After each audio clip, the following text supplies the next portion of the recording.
দাজ্জালের নাম তো আপনারা শুনেছেন, ভয়ঙ্কর ডেঞ্জারাস একটা ক্যারেক্টার। পৃথিবীর শুরু থেকে শেষ পর্যন্ত এর চেয়ে বড় ফিতনা আসেনি, আসবেও না। দাজ্জালের ফিতনা, সে তার এক চোখ থাকবে, আরেক চোখ এরকম বন্ধ থাকবে, এখানে লেখা থাকবে কাফারা। কোনোভাবেই তাকে দমানো যাবে না, হত্যা করা যাবে না। আল্লাহ নবী ঈসা আলাইহিস সালাম তাকে হত্যা করবেন। তো যে ব্যক্তি সূরা কাহাফ তেলাওয়াত করবে, সূরা কাহাফের প্রথম 10 আয়াত বিশেষ করে মুখস্থ রাখবে, আল্লাহ তাআলা উসিমা মিন ফিতনাতিদ দাজ্জাল, দাজ্জালের ফিতনা থেকে তাকে বাঁচাবেন। তা আমরা দাজ্জালের ফিতনা থেকে বাঁচতে চাই কি চাই না? আমরা যেন সূরা কাহাফের প্রথম 10 আয়াত মুখস্থ করি, সূরা কাহাফ যেন জুমার দিন আমরা তেলাওয়াত করি। So now the question arises, what is the relationship of Suratul Kahf with Dajjal? দাজ্জালের সাথে সূরা কাহাফের রিলেশনটার কারণ কি?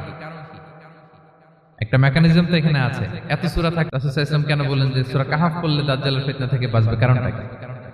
এর কারণ হচ্ছে দাজ্জাল আমাদেরকে যে সমস্ত জিনিস দিয়ে ফিতনায় ফেলবে, ওই ফিতনাগুলোর সলিউশন আল্লাহ তাআলা সূরা কাহাফের ভিতরে রেখে দিয়েছেন। দাজ্জাল 4টা জিনিস দিয়ে আমাদেরকে ফিতনায় ফেলবে। দ্যাটস ট্রায়াল অফ ফেথ, এক নাম্বার। ঈমানের পরীক্ষায় সে আমাদেরকে ফেলবে, আমাদের বিশ্বাস নিয়ে ছিনিমিনি খেলবে সে। এটার সলিউশন আছে সূরা কাহাফ, আমি বলবো আস্তে আস্তে। 2 নম্বরে দাজ্জাল আমাদেরকে ফিতনায় ফেলবে, দ্য ট্রায়াল অফ ওয়েলথ, সম্পদ দিয়ে সে আমাদেরকে ফিতনায় ফেলবে। 3 নম্বর দ্য ট্রায়াল অফ নলেজ, জ্ঞান দিয়ে সে আমাদেরকে ফিতনায় ফেলবে। 4 নম্বর দ্য ট্রায়াল অফ পাওয়ার, ক্ষমতা দিয়ে সে আমাদেরকে ফিতনায় ফেলবে। দাজ্জাল 4টা জিনিস দিয়ে আমাদেরকে পরীক্ষায় ফেলবে। কয়টা? 1 হচ্ছে ঈমানি পরীক্ষা, 2 হচ্ছে সম্পদ দিয়ে পরীক্ষা, 3 হচ্ছে জ্ঞান দিয়ে পরীক্ষা, 4 হচ্ছে ক্ষমতা দিয়ে পরীক্ষা। সে ঈমানের পরীক্ষায় আমাদেরকে ফেলবে। সে এসে বলবে আমি তোমার রব, এবং এটা প্রমাণ করার জন্য যা যা দরকার আল্লাহ তাআলা তাকে সব দিবেন। সে সব করতে পারবে। সে বলবে আমি তোমার রব। যদি বিশ্বাস না হয়, তোমার বাবাকে যদি জীবিত করে বিশ্বাস করবে? অনেকে বলবে হ্যাঁ আমার আব্বাকে জীবিত করে দেখান। তো তার বাবাকে ঠিকই সে জীবিত করে ফেলবে। আসলে শয়তান তার বাবার সূরত নিয়ে সামনে দাঁড়াবে। আরে তাই তো, এটাই তো আমার বাবা, এটাই তো আমার দাদা। মানুষ ফিতনায় পড়ে যাবে, ঈমানের ফিতনায়। সে ভাববে আসলে এটাই বোধহয় আমার রব, এবং তাকে এত ক্ষমতা দেয়া হবে, তার ডান দিকে থাকবে জান্নাত, বাঁ দিকে জাহান্নাম। তার কাছে আল্লাহ এটা দিবে। যে তার কথা শুনবে তাকে সে জান্নাতে ঢুকাবে, কিন্তু জান্নাতে ঢুকে সে জাহান্নামের শাস্তি ভোগ করবে। এটা তার বাইরের মানুষ বুঝবে না, অ্যাপারেন্টলি এটা জান্নাত। আর যে তাকে মানবে না তাকে সে জাহান্নামে ফেলবে, কিন্তু জাহান্নামে ঢুকলেও সে জান্নাতের নাজ নেয়ামত ভোগ করবে। তাহলে এই যে ঈমানের ফিতনায় সে ফেলে দিবে আমাদেরকে। তো ঈমান কি করে বাঁচাবো, এটার সলিউশন আমি শোনাবো আপনাদের। 2 নম্বরে সে আমাদেরকে সম্পদ দিয়ে ফিতনায় ফেলবে। যার যা লাগবে সে তাই দিতে পারবে, যা লাগবে। সে যদি আকাশকে বলে আকাশ বৃষ্টি দাও, যাকে তারা মানবে ওই এলাকায় বৃষ্টি হবে, সুজলা সুফলা শস্য শ্যামলা হবে সে সমস্ত এলাকা, ফল মূলে ভর্তি হবে, বরকত আর বরকত। আর যে এলাকার লোকেরা, জনপদের লোকেরা তাকে মানবে না, সে বলবে ওখানে বৃষ্টি হবে না, হবেও না। ওখানে খরা, দুর্ভিক্ষ, মাটি ফেটে চলছে, মানুষ না খেয়ে মরবে, মহামারী, দুর্ভিক্ষ দেখা দেবে। তখন বিশ্ববাসী মনে করবে এটাই বোধহয় আমাদের রব। তার মানে সম্পদ দিয়ে ফিতনায় ফেলে দেবে। 3 নম্বর হচ্ছে নলেজ, তার জ্ঞানের কাছে গোটা বিশ্ব হার মানবে। পূর্বের পরের যত জ্ঞান আছে সব আল্লাহ তাকে দিবে। ইলমুল আউয়ালিন ওয়াল আখিরিন, এমন কোন প্রশ্ন নেই যেটা দিয়ে তাকে আটকানো যায়। যাই জিজ্ঞেস করবেন সব জানতা, সব বলে দেয়। ভবিষ্যৎবাণী বলে দিবে, বলবে আগামীকাল ওইখানে অমুক দেশে বোমা বিস্ফোরণ হবে, হবে ওইখানে, ওখানে দুর্ভিক্ষ হবে, হবে, ভূমিকম্প হবে, হবে। সে যা বলবে তাই হবে। তার জ্ঞানের এই বহর দেখে মানুষ ফিতনায় পড়ে যাবে। 4 নম্বর হচ্ছে দ্য ট্রায়াল অফ পাওয়ার, ক্ষমতা। তার ক্ষমতার সামনে সবকিছু একেবারে ছিন্ন বিচ্ছিন্ন হয়ে যাবে, এত ক্ষমতা হবে তার। সে যেমনটি বলবে তেমনটি করতে হবে। বাতাসের চেয়ে দ্রুত বেগে সে এক দেশ থেকে আরেক দেশে চলে যাবে। তো তার এই সমস্ত অলৌকিক ক্ষমতা দেখে মানুষ ফিতনায় পড়ে যাবে। এবং এই ফিতনা, এই পরীক্ষার মুহূর্তগুলোতে মানুষ কিভাবে নিজেকে ধরে রাখবে তার সলিউশন আল্লাহ তাআলা সূরা কাহফে দিয়েছেন। এই 4টা ফিতনা থেকে বাঁচার জন্য আল্লাহ সূরা কাহফে 4টা ঘটনা উল্লেখ করেছেন। কয়টা?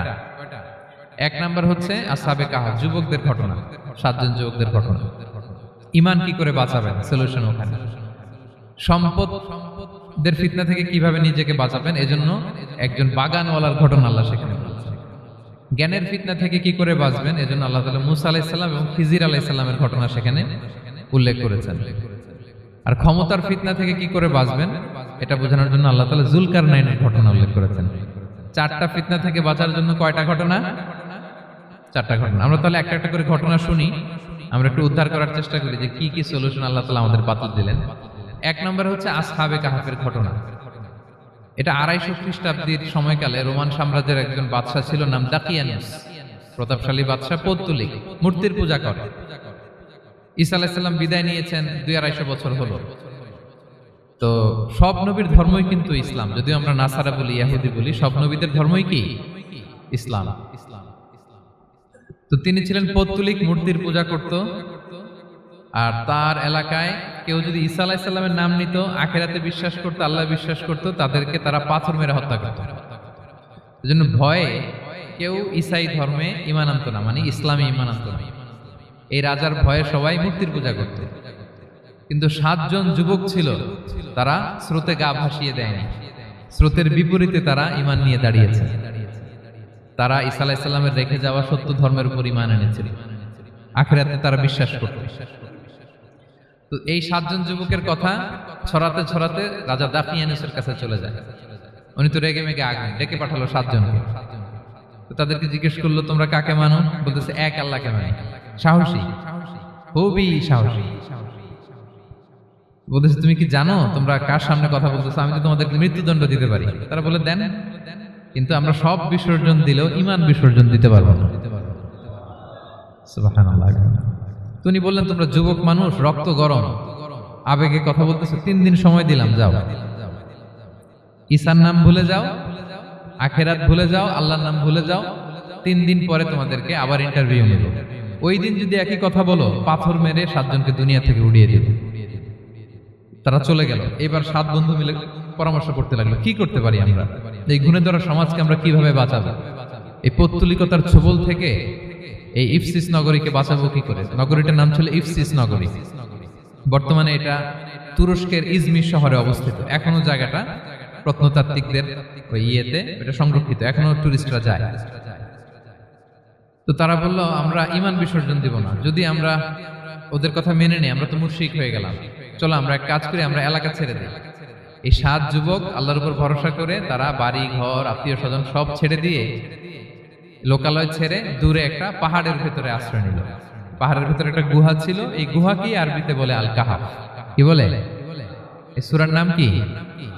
সূরাতুল কাহাফ। তো তাদের সাথে সাথে একটা কুকুরও যাচ্ছিল। তারা বারবার তাড়িয়ে দেওয়ার চেষ্টা করতেছিল কুকুরটাকে, যাতে না যায়, কিন্তু কুকুর শুধু কান্না করে তাদের সাথে যাওয়ার জন্য, ঘেউ ঘেউ করতেছিল। এই কুকুরটাকেও সাথে নিল। ভালো মানুষদের সাথে থাকলে কি হয় দেখেন, এই কুকুরের কথা, যেহেতু 7 জন ইমানদারের সাথে একটা কুকুর ছিল, এই কুকুরের কথা আল্লাহ সূরাতুল কাহাফে উল্লেখ করে দিয়েছেন। ওয়া কালবুহুম বাসিতুন যিরাআইহি বিল ওয়াসিল। তো তারা ভিতরে গেল, যে প্রচন্ড ক্লান্ত, তারা ঘুমিয়ে পড়ল। কি করলো? এই এক ঘুমে আল্লাহ 309 বছর কাটায় দিলেন। কয়শো 9 বছর? 9 বছর ঘুম, সব ঘুম, প্রচন্ড ঘুম, ঘুম যেন আর কাটে না। 309 বছর পরে এরা জাগলো। এখন খুব ক্ষুধা, ঘুমে আর মোর ভাঙতেছে। আর একজন জিজ্ঞেস করতেছে, কি লম্বা সময় ঘুম দিলাম কোথায় আমরা? একজন বলতেছে, হ্যাঁ মনে সারাদিনই ঘুমাইছি আমরা। আরেকজন বলতেছে, না না সারাদিন না, দিনের কিছু অংশ হয়তো ঘুমাইছি। আসলে কয় বছর ঘুমাইছে? 309 বছর। তো এদিকে সভ্যতার তো চেঞ্জ। এখানে ওই দাকিয়ানুস মরে, এর ছেলে মরে, এর নাতি মরে, পুতি মরে, এখন 6ষ্ঠ নম্বর রাজা আসছে। প্রজন্মের পর প্রজন্ম তো শেষ। 309 বছর কমপক্ষে 4-5টা জেনারেশন চেঞ্জ হবে। তো জেনারেশন চেঞ্জ হয়ে, এলাকা চেঞ্জ হয়ে, তারা যে স্বপ্ন দেখেছিল এই ইফসিস নগরীতে কালিমার পতাকা উঠবে, তাদের স্বপ্ন আল্লাহ বাস্তবায়ন করেছেন। 309 বছরের ব্যবধানে এই এলাকার সবাই মুসলিম হয়ে গেছে। আল্লাহ চাইছিলেন ওদেরকে দেখাবে এটা, যে স্বপ্নটা যে বাস্তবায়ন হয়েছে এটা দেখাবে। তো ঘুম থেকে উঠছে, একজনকে তারা বললো যে লুকায় লুকায় চাদর মুড়ি দিয়ে কিছু রুটি নিয়ে আসো বাজার থেকে, যাতে তোমাকে না চিনে। চাদর মুড়ি দিয়ে যাও। কিছু পয়সা ছিল, মুদ্রা দিয়ে দিস। তো সে যে যখন দোকানদারের কাছ থেকে রুটি নিছে আর মুদ্রা দিছে, দোকানদার বলে এই মুদ্রা কোত্থেকে আসলো? 309 বছর আগে মালয়েশিয়াতে রিঙ্গিট ছিল কিনা জানি না, যেভাবে ওরা ট্রানজাকশন করতে পারে যেটা ছিল ওইটা যদি এখন কেউ দেয়, রাজধানী বিলাসে খাবার পাওয়া যাবে? হ্যাঁ। তো রুটিওয়ালা বলে তুমি বর্তমান সময়ের মুদ্রা দাও, এটা দিচ্ছ কেন? বলতেছে এটা তো বর্তমান সময়ের মুদ্রা। বলতেছে এই যে মুদ্রার মধ্যে দেখো কোন সালের সিল দেওয়া, এটা তো শত শত বছর আগে। বলতেছে কি বলে শত বছর আগে? আমি তো আজকে সকালেই বাজার করলাম, ওই বাজার করে যে টাকাগুলো ছিল ওইটাই তো পকেটে। বলতেছে বলে কি? নিশ্চয়ই তুমি গুপ্তধনের সন্ধান পেয়েছো, হিডেন ট্রেজার। বলো, মানে তার সাথে এদের কথাবার্তা কিছু মিলতেছে না। পরে তাকে ধরে ওই সময়কার রাজার কাছে নিয়ে গেছে। ওই রাজা আবার মুসলিম, সবাই মুসলিম তখন। সে যা বলে এরাও কেউ বিশ্বাস করে না, এরাও যা বলে এও বিশ্বাস করে না। আর এলাকা এর বাড়িঘর আসবে কোত্থেকে? এর নাতি পুতি যা আছে 5-6 পুরুষ তো মরে সবাই কবরে। তখন তার কথা শুনে সবাই অবাক। তো এটা মিলানোর জন্য তারা 309 বছর আগের দাকিয়ানুস বাদশার সরকারি যে নথিপত্র, ওই পুরাতন ছিঁড়া নথিপত্র তারা বের করলো। বের করে দেখে ঠিকই দাকিয়ানুস নামে এক বাদশা ছিল, আর অনেক শত শত বছর আগে মোস্ট ওয়ান্টেড 7 জন যুবক ছিল, যাদের ব্যাপারে এক্সিকিউশনের অর্ডার ছিল। এখন দেখে তারা অবাক। লম্বা ঘটনা আমি খুব শর্ট করে বলতেছি। পরে সবাই মিলে তাকে সহ ওই গুহায় গেল। গুহায় যাওয়ার পরে সে বাকিদেরকে ডাকতে গুহার ভিতরে ঢুকলো। আল্লাহ তাআলা 7 জনকে ওইখানে মৃত্যু দিয়ে দিলেন। চিরকালের জন্য এই 7 জন ঘুমায় পড়লো। আর এলাকাবাসী রাজা সহ ওইখানে তারা একটা মসজিদ নির্মাণ করলো। This is the story of আসহাবে কাহাফ।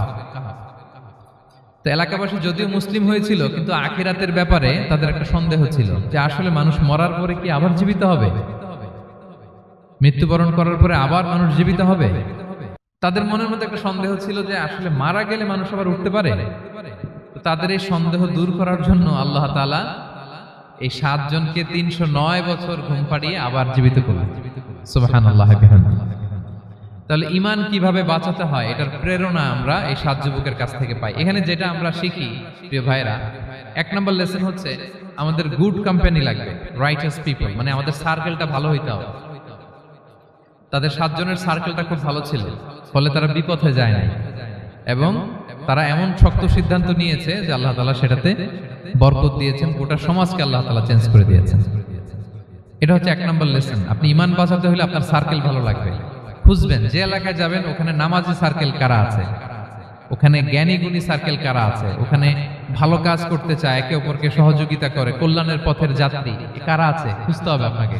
খুঁজে ওই সার্কেলে আপনি যুক্ত হবে, তাইলে ঈমান বাঁচানো যাবে। ক্লিয়ার? 2 নাম্বার হচ্ছে the conflict between believers and disbelievers it's universal. সত্য মিথ্যার লড়াই এটা চিরন্তন, আজীবন থাকবে। এটা ওনাদেরও ছিল, এখনো আমাদের লড়াই করে যেতে হচ্ছে, আমাদের ভবিষ্যৎ প্রজন্মও করবে। এই লড়াইটা আমরা করে যেতে চাই। কি বলেন? হ্যাঁ, থামা যাবে না? আমরা থামতে আসি নাই, আমরা এই লড়াইটা করে যাব। আমরা সত্যের কথা বলেই যাব ইনশাআল্লাহ। বলেন। 3 নাম্বার হচ্ছে যে লেসনটা আমরা পাই, অনেকগুলো লেসন, আমি খুব প্রেসাইজলি বলতেছি। যুবকরা চাইলে একটা সমাজকে পাল্টে দিতে পারে। এই পৃথিবীতে যত বড় বড় বিপ্লব হয়েছে এগুলো যুবকরা এনেছে। তারা হচ্ছে সভ্যতা গড়ার কারিগর। আসহাবে কাহাফ আমাদের এই সময়ের নওজোয়ানদের জন্য প্রেরণা। তারা আমাদের জন্য প্রেরণার বাতিঘর। তারা যেমনি ঈমানকে রক্ষা করেছে, আমাদের যুবকরা চাইলেও তাদের ঈমানি চেতনাতে স্পিরিট দিয়ে সমাজটাকে পাল্টে দিতে পারে। কি বলেন? এখানে বেশিরভাগই তো যুবক। হ্যাঁ, গুড সার্কেলে থাকবেন তো আপনারা? সত্যের পক্ষে সবাই থাকবেন তো? আল্লাহ তাআলা কবুল করুন। আচ্ছা, এবার 2 নাম্বার ছিল সম্পদের ফিতনা, কিভাবে বাঁচবেন।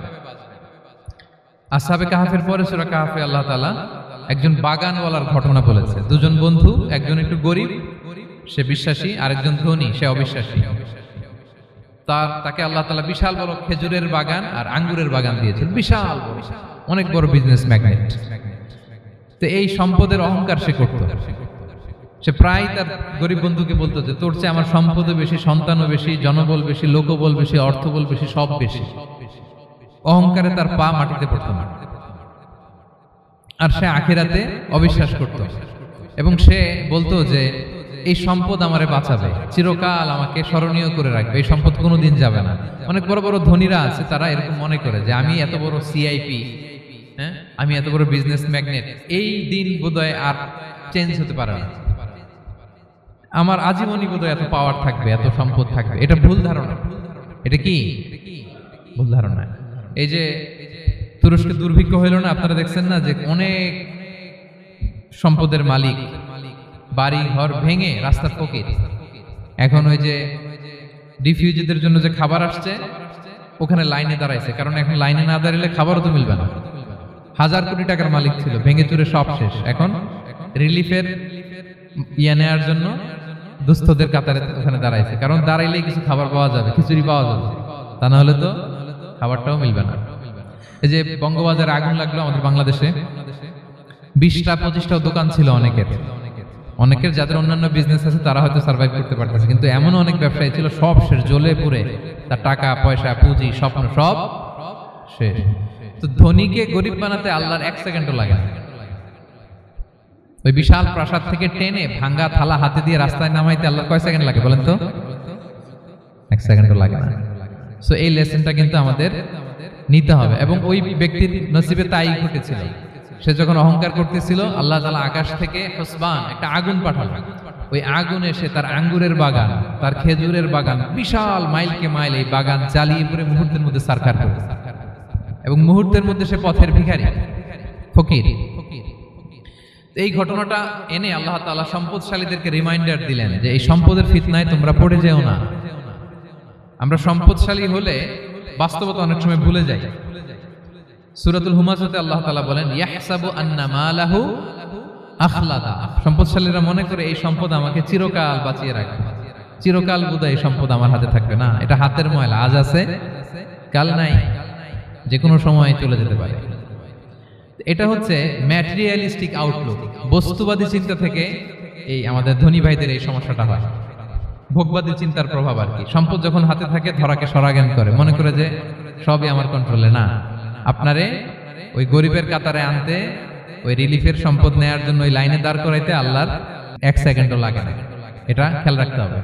আমরা যখন প্রাইভেট কারে চড়ি, মাঝে মাঝে অনেকে এসে হাত পাতে, এদেরকে ছোট করা যাবে না। গল্পটা আল্লাহ ভিন্ন করতে আল্লাহর 1 সেকেন্ডও লাগে না। ওইদিকে আমি দাঁড়ায় হাত পাততাম আর উনি প্রাইভেট কারে বসে থাকতো, আল্লাহ চাইলে এরকম করতে পারতেন না? পারতেন।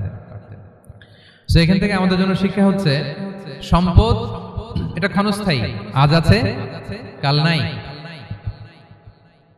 এটা ক্ষণস্থায়ী, এটাকে এভারলাস্টিং মনে করা যাবে না। এভারলাস্টিং হচ্ছে আখিরাত। ওয়ালাল আখিরাতু খায়রুল লাকা মিনাল উলা, আখিরাত তোমার জন্য দুনিয়ার চেয়ে শ্রেষ্ঠ। এবং আল্লাহ তাআলা দৃষ্টান্ত একটা দিয়েছেন যে দুনিয়ার জীবনটা হচ্ছে কামা, ওই পানির মতো যেটা আনজালনাহু মিনাস সামা, আকাশ থেকে নাজিল করেছি। ওই পানি ক্ষেতের মধ্যে পড়ে ফসল, ফুল ফসল হয়েছে, এরপরে যখন ফসল কাটা হয় ওই ক্ষেত খামার এগুলো তৃণলতা হয়ে যায়, ভুসির মতো হয়ে যায়, তখন বাতাসের ঝাপটায় একবার এদিকে যায় একবার ওদিকে যায়। অনেক লম্বা উপমা, আমি সংক্ষেপে বললাম। তো শেষ আউটপুটটা হচ্ছে এটা, সম্পদ এটা মুহূর্তেই চলে যেতে পারে। সম্পদ উপার্জন জায়েজ আছে, মুসলিমরা সম্পদ উপার্জন করতে পারবে, কোনো অসুবিধা নাই। আপনি যদি ধনী হন এটা ভালো, ফলে আপনি যাকাত দিতে পারবেন, অসহায় দুস্থদের সহায়তা করতে পারবেন, কন্ট্রিবিউট করতে পারবেন। আপনি সম্পদ হাতের মুঠোয় নেবেন, কন্ট্রোল করবেন, কিন্তু এই দিকে স্থান দিবেন না, দ্যাটস ইট, তাহলেই হবে। আমরা সম্পদ কি করতে পারবো? উপার্জন করতে পারবো, কিন্তু হৃদয়ে স্থান দিতে পারবো না। হৃদয়ে স্থান থাকবে আখিরাতের। এই মাইন্ডসেট যদি আপনি গড়ে তোলেন তাহলে সম্পদের ফিতনা আপনি কখনো পড়বেন না। এই পয়েন্টটা কি ক্লিয়ার সবার? ক্লিয়ার। 3 নাম্বার ফিতনা ছিল কিসের ফিতনা দেখি কে বলতে পারে? প্রথমটা হচ্ছে বিশ্বাস বা ঈমানের ফিতনা, 2 নাম্বার হচ্ছে সম্পদের ফিতনা, 3 নাম্বার জ্ঞানের ফিতনা। জ্ঞানেরও কিন্তু ইলমেরও একটা গরম আছে, যার ইলম আছে তার মধ্যে এই সমস্যাটা কাজ করে। সেটার জন্য আল্লাহ তাআলা মুসা আলাইহিস সালাম, খিজির আলাইহিস সালামের ঘটনা বলেন। আমি খুব সংক্ষেপে বলবো, সময় কম। মুসা আলাইহিস সালাম হচ্ছে বনি ইসরাইলের নবী, আর খিজির আলাইহিস সালাম কেউ বলেছেন নবী, কেউ বলেছেন আল্লাহর ওলি। আসলে আরবিতে ওনার নাম খদির, আমরা বাংলায় বলি খিজির। খদির মানে সবুজ। উনি যে কোনো জায়গায় বসলে ওখানে মরা গাছ লতা পাতা এগুলো সবুজ হয়ে যেত, অনুর্বর এলাকার উপর দিয়ে হেঁটে গেলে ওটা উর্বর হয়ে যেত। তো মুসা আলাইহিস সালাম একবার ওয়াজ করতেছেন এইভাবে বনি ইসরাইলের সামনে, খুতবা দিচ্ছেন, হঠাৎ এক লোক দাঁড়ায় বলে, ইয়া নবী আল্লাহ, মান আ'লামু ফিল আরদ, বর্তমান পৃথিবীতে সবচেয়ে জ্ঞানী কে? মুসা আলাইহিস সালাম বলেন, ফাকালা আনা, আমি। কি বললেন? উনি আসলে ভুল কিছু বলেন নাই, কারণ প্রত্যেক জামানার নবীকেই আল্লাহ তাআলা সবচেয়ে বেশি জ্ঞান দিয়ে পাঠান, কারণ তার কাছে ওহীর জ্ঞান আসে, অদৃশ্যের খবর আসে, ইলমুল গায়ব আসে। কিন্তু এই উত্তরটা আল্লাহ তাআলার পছন্দ হয় না। আল্লাহ তাআলা চাচ্ছিলেন মুসা যদি বলতো আল্লাহ তাআলাই জানে কে জ্ঞানী বা আল্লাহই সবচেয়ে জ্ঞানী, এরকম হলে ভালো হতো। কিন্তু মুসা আলাইহিস সালাম কি বলছে? আমি। এখন প্রশ্ন করলো সবচেয়ে বড় জ্ঞানী কে? উনি কি বললেন? আমি। এই যে আমি এটাতে ঝামেলা আছে। আমি বড়, আমি জানি, আমি সব, দিস ইজ প্রবলেমেটিক। আল্লাহ এটা পছন্দ করলেন না। আল্লাহ তাআলা মুসা আলাইহিস সালামকে বললেন, মুসা তুমি যে বলছো তুমি জ্ঞানী, না তুমি জ্ঞানী না, তোমার চেয়ে বড় জ্ঞানী আছে। মুসা আলাইহিস সালাম বলে, তাই নাকি? আমার চেয়ে বড় জ্ঞানী কে? তো আল্লাহ তাআলা বললেন, ইযহাব ইলা মাজমাইল বাহরাইন, দুই সাগর বা দুই নদীর মিলনস্থলে যাও, ওখানে আমার এক বান্দা আছে তোমার চেয়েও জ্ঞানী। মুসা আলাইহিস সালাম বললেন, তাই নাকি? তো আল্লাহ আমি কিভাবে চিনব উনি কোথায় থাকে, কিভাবে বুঝবো? আল্লাহ বললেন, একটা বড় মাছ নাও, এটাকে ফ্রাই করো, এটাকে ফ্রাই করে একটা ঝুড়ির ভেতরে নাও, যেখানে এই মাছটা সাগরে ঢুকে যাবে ওখানে আমার বান্দাকে পাবে। তো উনি ওনার সহযোগী ইউশা ইবনে নুনকে নিয়ে হাঁটতে লাগলেন। হাঁটতে হাঁটতে এক জায়গায় ক্লান্ত হয়ে পাথরের পাশে বিশ্রাম নিলেন। ওই পাথর থেকে আবার এক ধরনের পানি বের হয়, এই পানিটারে বলে আবে হায়াতের পানি, মাউল হায়াত, জীবন নদীর পানি। এই পানি কোনো মৃত প্রাণী বা বস্তুর গায়ে লাগলে ওটা জীবিত হয়ে যায়। তো ওনারা পাথরে হেলান দিয়ে বিশ্রাম নিচ্ছিলেন, ওই পানি ওই ফ্রাই করা মাছের গায়ে লাগার সাথে সাথে মাছ জীবিত হয়ে ঝুড়ি থেকে বের হয়ে সাগরে ঢুকে গেছে। ওনারা আর খেয়াল করেন না। এরপর আবার হাঁটতে লাগলেন। হাঁটতে হাঁটতে যখন ক্লান্ত শ্রান্ত, তখন বলে, এই ইউশা, আমাদের ওই মাছ ফ্রাই মাছটা দাও, এখন খাই। ঝুড়ি খুলে দেখে মাছ নাই। মাছ গেল কোথায়? তখন ইউশা বলল, হয়তো আমরা যে পাথরের ওখানে বিশ্রাম নিয়েছিলাম ওখানে আমরা মিসিং, ওখানে হারাই ফেলছি। চলো চলো, আরে ওইদিকে তো যাইতে হবে আমাদের। উনি গেলেন, যে দেখে মাছ যে জীবিত হয়ে বালুর এদিকে নাড়াচাড়া করতে করতে সাগরে ঢুকে গেছে, ওখানে দাগ আছে। মুসা আলাইহিস সালাম ঢুকলেন সুরঙ্গ, ঢুকে দেখে চাদর গায়ে দিয়ে এক লোক শুয়ে আছে। সালাম দিলেন, আসসালামু আলাইকুম। ওই লোক চাদর আর সরায় না, ভিতর থেকে বলতেছে, ওয়ালাইকুম আসসালাম। তো চাদরের ভিতর থেকে উনি বলে, মান আন, তুমি কে? মুসা আলাইহিস সালাম বললেন, আনা মুসা, আমি মুসা। উনি বলেন, মুসা বনি ইসরাইল, বনি ইসরাইলের মুসা? বললেন, হ্যাঁ। কেন এসেছো? এবার চাদর খুললেন, বলতেছে, আপনার কাছ থেকে কিছু শিখতে আসছি। আল্লাহ বলছে, আপনি নাকি সবচেয়ে বড় জ্ঞানী। আমি ভুল করে বলে ফেলছিলাম আমি, আল্লাহ বলছেন যে আপনি নাকি জ্ঞানী। বলতেছে, না, তুমি আমার জ্ঞান নিতে পারবে না, ওই ধৈর্য শক্তি তোমার নাই। মুসা আলাইহিস সালাম বললেন যে, আপনি যে কোনো শর্তে আমাকে একটু রাখেন কয়েকদিন আপনার সাথে, আমি রাজি। বললেন, না, তুমি পারবে না। মুসা আলাইহিস সালাম জোর করতে লাগলেন। অবশেষে খিদির আলাইহিস সালাম রাজি হলেন। বললেন, শর্ত হচ্ছে আমি যাই করি আর না করি আমাকে কোনো প্রশ্ন করা যাবে না। মুসা আলাইহিস সালাম বললেন, ওকে। সফর শুরু হলো। সামনে নদী, এক লোক তাদের নৌকা দিয়ে নদী পার করাই দিল। নদী পারাপারের পর খিজির আলাইহিস সালাম লাঠি দিয়ে নৌকার তলাটা ছিদ্র করে দিলেন। মুসা আলাইহিস সালাম বললেন, ইন্নালিল্লাহ, এটা আপনি কি করলেন? ওরা আমাদেরকে নদী পার করে দিল, আর যে ভাড়াটা আসছিল এটাও নিল না, আমাদেরকে সম্মান দেখালো, আপনি নৌকা ছিদ্র করে দিলেন। খিজির আলাইহিস সালাম বলছে, এই যে আমি বলছিলাম না তুমি ধৈর্য ধারণ করতে পারবে না, যাও, তোমার রাস্তায় তুমি, আমার রাস্তায় আমি। মুসা আলাইহিস সালাম আবার ক্ষমা চাচ্ছেন যে, আপনি আমার ক্ষমা করেন, আমি তো ভুলে গেছি, আর প্রশ্ন করবেন না। চলতে লাগলেন। হঠাৎ বাচ্চারা খেলতেছে, এক বাচ্চাকে ধরে হত্যা করলেন খিজির আলাইহিস সালাম। এবার তো মুসা আলাইহিস সালাম রেগে গেছে, আপনি করলেনটা কি? নিষ্পাপ ফুলের মতো শিশুকে হত্যা করলেন। খিজির আলাইহিস সালাম বলে, এই যে আমি জানতাম যে তুমি ধৈর্য ধারণ করতে পারবে না, তোমার রাস্তা এক, আমার রাস্তা এক, যাও। এবার মুসা আলাইহিস সালাম করজোর করতেছে যে, this is the last chance, একটা ফাইনাল চান্স দেন, একটা সুযোগ দেন, আর আমি প্রশ্ন করব না, এটাই লাস্ট। বলেন, ওকে, ঠিক আছে। হাঁটতে হাঁটতে এক ইহুদি বসতির সামনে যে হাজির, দুজনই খুব ক্ষুধার্ত, খাবার চাইলো, এরা আবার কৃপণ, খাবার দিল না। তো খিজির আলাইহিস সালাম বললেন, ঠিক আছে, খাবার যেটা দিচ্ছেন আমরা চলে যাই। যাওয়ার পথে দেখতেছে এই এলাকার একটা দেয়াল ভেঙে পড়ে যাবে। তিনি বললেন, মুসা চলো এটা ঠিক করে দেই। দুইজন মিলে প্রচন্ড ক্ষুধায় এটা সেটা এনে দেয়ালটা তৈরি করতেছে। মুসা আলাইহিস সালাম তো এমনিই রাগী, পেটে আবার ক্ষুধা, আবার বলছে কিছু বলাও যাবে না। তিনি এবার আর প্রশ্ন করেন, বলতেছে, ওরা এত কিপটামি করলো আর আপনি এটা করে দিলেন, আপনি তো চাইলে এটা টাকা নিতে পারতেন, পারিশ্রমিক নিতে পারতেন চাইলে। এই কথা বলার পর খিজির আলাইহিস সালাম বললেন, হাযা ফিরাকু বাইনি ওয়া বাইনি, এখানেই তোমার আর আমার সেপারেশন, আর সামনে আগানো যাবে না, তোমার কোনো ধৈর্যই নেই। তো এতটুকু তোমাকে আমি বলি যে আমি একটাও আল্লাহর আদেশ ছাড়া করি নাই, আল্লাহর আদেশে আমি করেছি। কি? এক নম্বর হচ্ছে ওই যে আমাদের ভাড়া নিতে চাইলো না, আমাদেরকে পার করে দিল, নৌকাটা ছিদ্র করেছি কারণ এই এলাকায় একজন জালিম বাদশাহ আছে, সে নৌকা পেলেই গরিব মাঝিদের নৌকা সিজ করে নিয়ে যায়।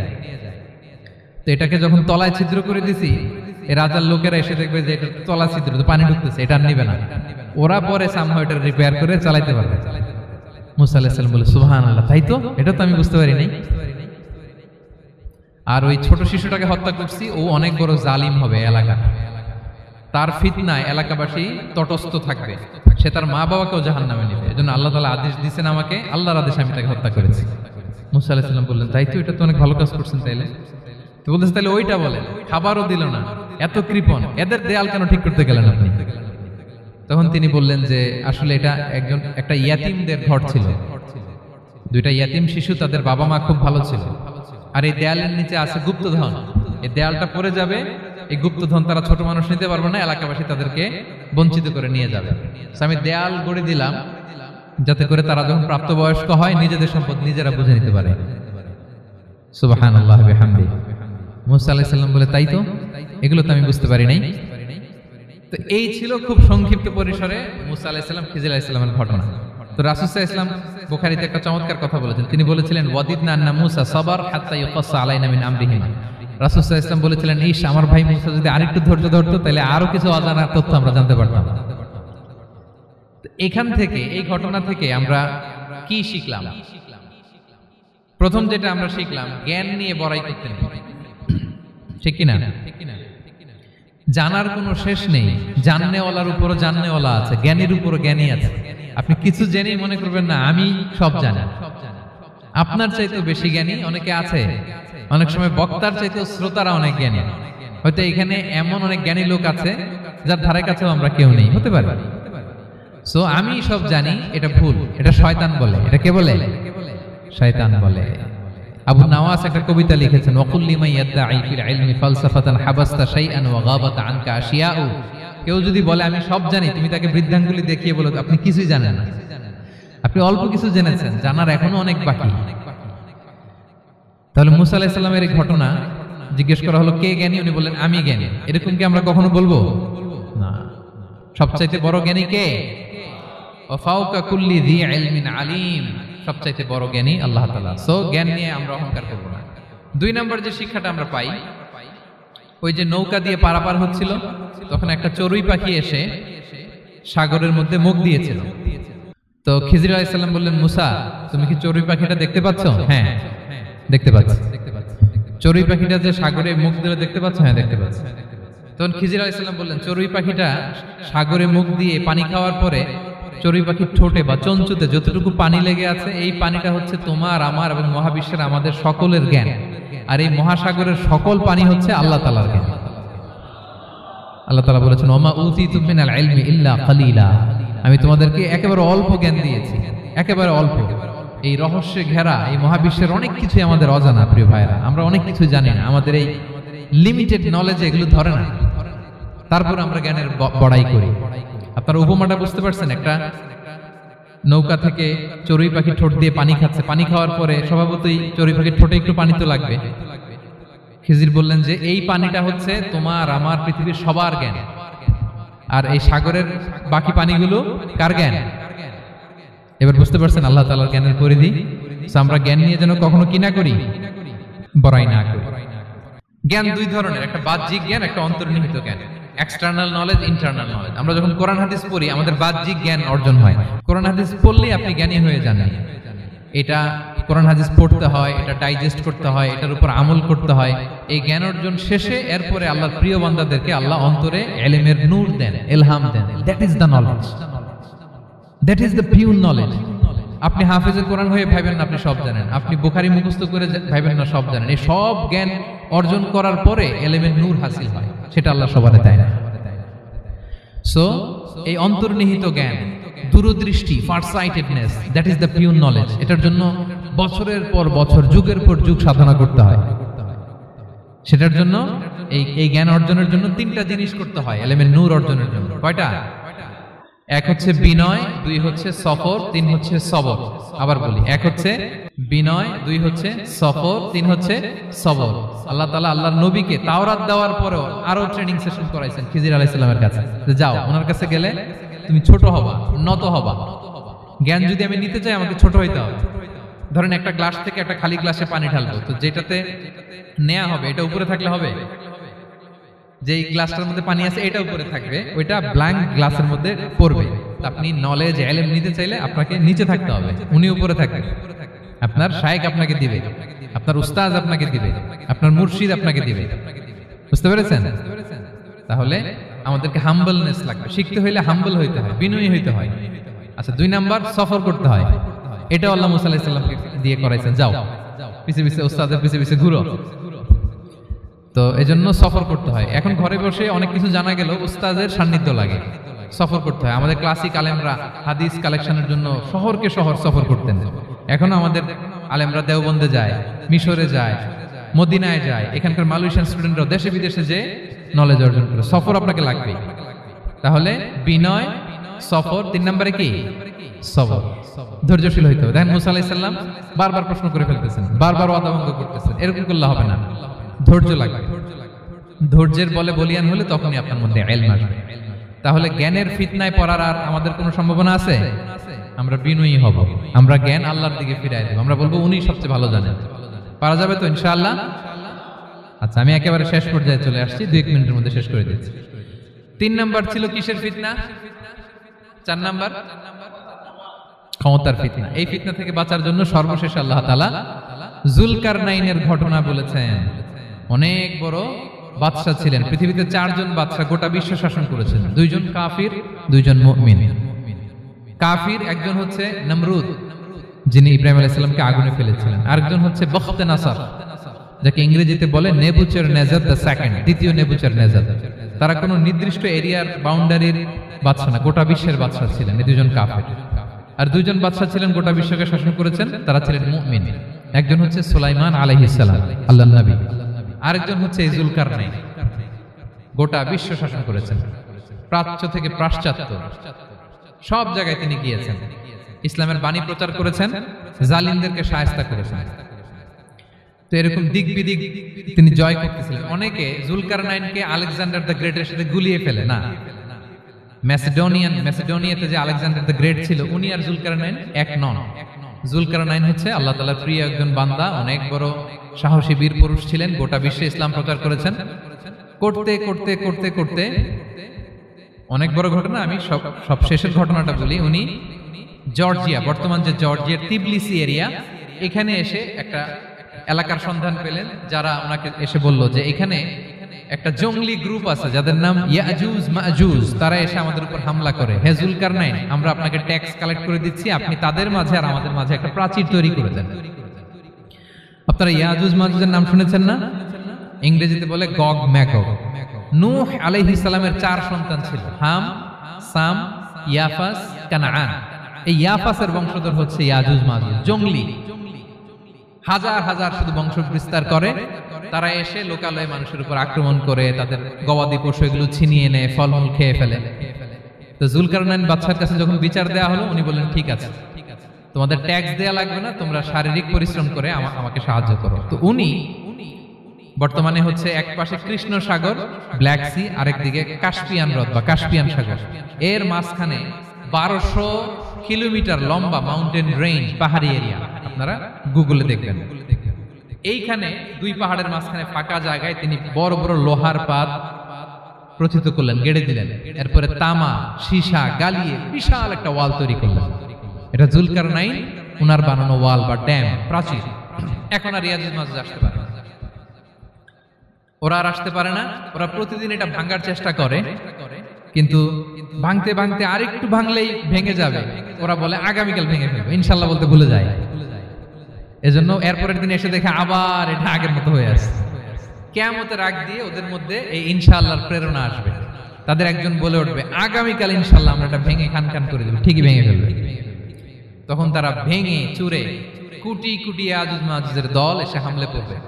সামনে পড়বে তাবারিয়া সাগর, একদল এসে তাবারিয়া সাগর এমন ভাবে খাবে, এই দল যাওয়ার পরে আরেক দল এসে এখানে যে সাগরে যে পানি ছিল এটা কল্পনাই করতে পারবে না। তারা পৃথিবীতে ফিতনা ফাসাদ করবে। ঈসা আলাইহিস সালাম তখন আসবেন, দোয়া করবে আল্লাহ তাআলার কাছে মুমিনরা, একটা মহামারী দিবে আল্লাহ তাআলা, ইয়াজুজ মাজুজের মধ্যে ওরা মরে যাবে সব। এরপর বিশাল এক পাখি এসে তাদেরকে আল্লাহর মর্জি মাফিক এমন এক জায়গায় ফেলে আসবে, কেউ জানবে না। তো তারা যে পচে গলে মাটির সাথে মিশেছিল, এই গলিত লাশ থেকে মাটি খুব উর্বর হয়ে যাবে।